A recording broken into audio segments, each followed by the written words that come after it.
democracy. And we all talk about democracy, and we don't agree on what is democracy.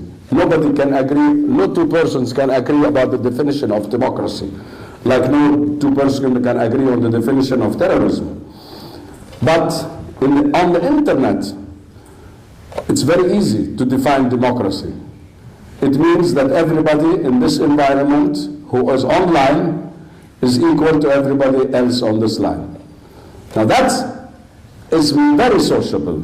It's much more sociable than being in this place, you because you are privileged and somebody can afford to put you here, whereas 99% of the world is not able to be in a great school like this.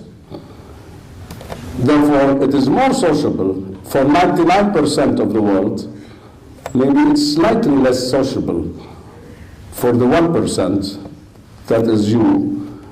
99% of the world is entitled to be able, and that's why we invented to be able to be democratically equal. That's why we invented Talal Abu-Ghazaleh University, the global university, the global digital university, which provides equal opportunities of access to education digitally all over the world for everybody equally. Thank you.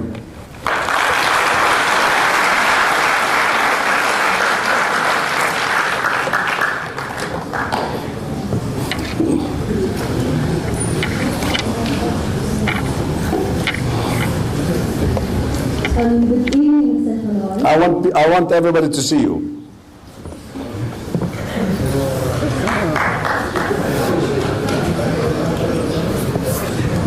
Good evening, Mr. Talal. I'd like to start by thanking you for your time and your wonderful speech, which was full of lessons. And at the beginning of your speech, you mentioned the University of Harvard. Don't you think having a better degree or a higher degree in education is the reason for a better and successful career?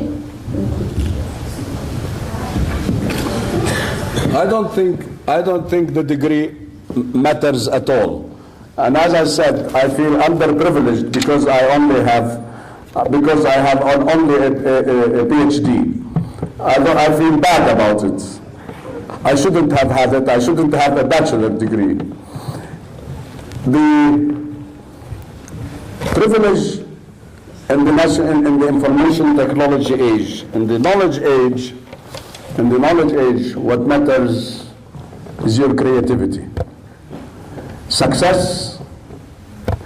Look at who invented Yahoo. Do you know? Two young kids like you couldn't find a job, so they sat in their apartment and played with the computer, and they invented the Yahoo, which is worth a couple of $1 billion worth. They didn't have a PhD, they didn't have a master's degree. Education in the future, and I don't want to be very antagonistic, I think in the future there should be no schools and no universities.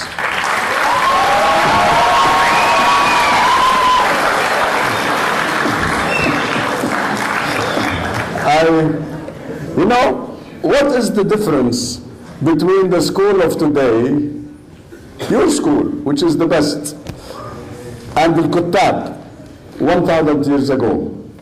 Except that in Al-Kuttab they used to sit on the ground because there were no chairs, and now you sit on chairs and desks.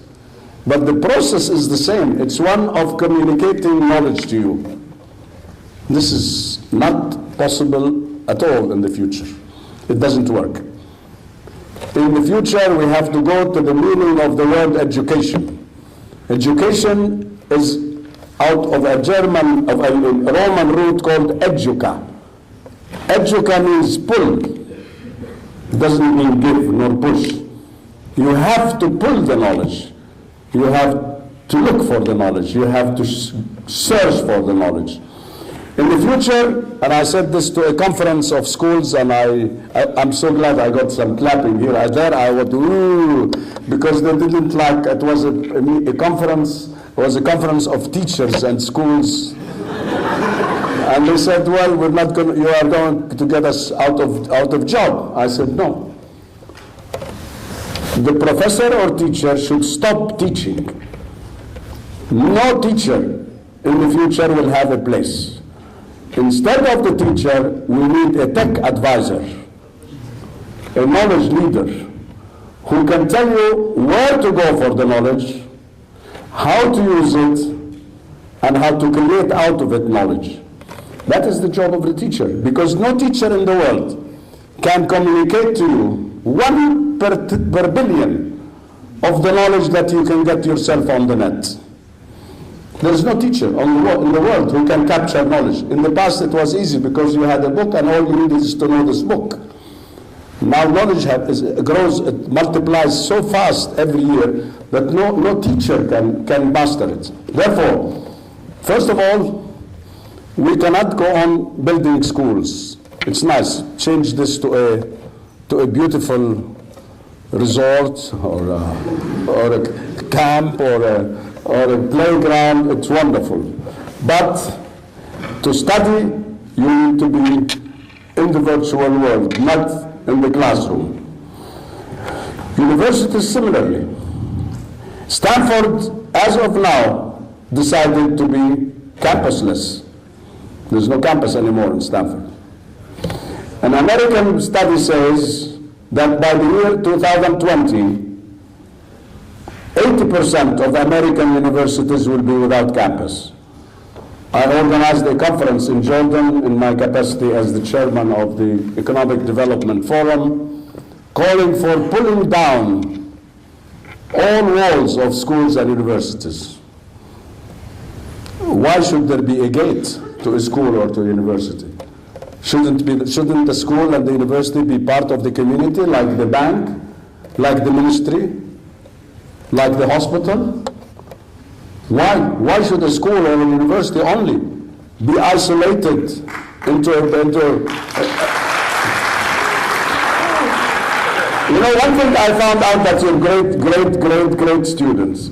You're great people, because I didn't expect that you will understand what I'm referring to. Most of the time I find an audience who's disappointed when they listen to me saying this. But sincerely, what can a professor in a university teach you? I said in a conference, and I don't want to mention names, in one of the countries of this region, the Prime Minister comes on the TV and says, I want to tell everybody the good news.